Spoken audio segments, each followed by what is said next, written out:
தோசைக்கல்ல வந்து தனியாக வந்து வச்சுருப்போம் இல்லையா ஆம்லெட், அப்புறம் இந்த மாதிரி ஃபிஷ்லாம் ஃப்ரை பண்ணுறதுக்கு. ஸோ அந்த தோசைக்கல் நம்ம என்ன தான் க்ளீன் பண்ணாலும் அதில் லைட்டாக எண்ணெய் பிசுக்கு இருக்கும். அது மட்டும் இல்லாமல் ஒரு ஸ்மெல் வந்து பார்த்திங்கன்னா இருந்துக்கிட்டே இருக்கும். அதுக்கு இந்த டிப்பை வந்து ஃபாலோ பண்ணிக்கோங்க. அதுக்கு வந்து தோசை மாவு, புளிச்சு போன தோசை மாவு, தயிர் இதில் எது இருந்தாலும் நீங்கள் எடுத்துக்கலாம். வேணாலும் நம்ம தூக்கி போடுவோம் இல்லையா, அதை வந்து நீங்கள் இந்த மாதிரி க்ளீன் பண்ணுறதுக்கு வந்து யூஸ் பண்ணிக்கலாம். இப்போ லைட்டாக இதில் வந்து நான் டிஷ்வாஷ் லிக்விடும் வந்து சேர்த்துக்கிறேன்.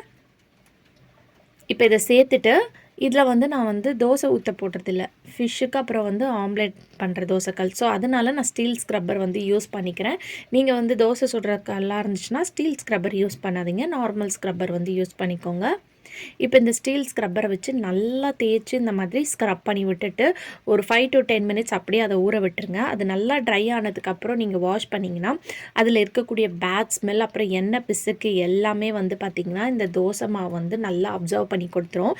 இப்போ ட்ரை ஆனதுக்கப்புறம் திருப்பியும் வந்து நான் ஸ்க்ரப்பரை வச்சு நல்லா ஸ்க்ரப் பண்ணி விட்டுக்கிறேன். ஸோ இந்த மாதிரி ஸ்க்ரப் பண்ணிவிட்டு வாஷ் பண்ணோன்னா நல்லா நீட்டாக இருக்கும். உங்களுக்கு அந்த ஸ்மெல்லே வந்து பார்த்திங்கன்னா வராது. நம்ம இன்கேஸ் ஏதாவது ஆம்லெட் வந்து போட்டிருந்தோன்னா நெக்ஸ்ட் டைம் எடுத்து யூஸ் பண்ணும்போது அந்த ஒரு ஸ்மெல் வந்து பார்த்திங்கன்னா வரும்.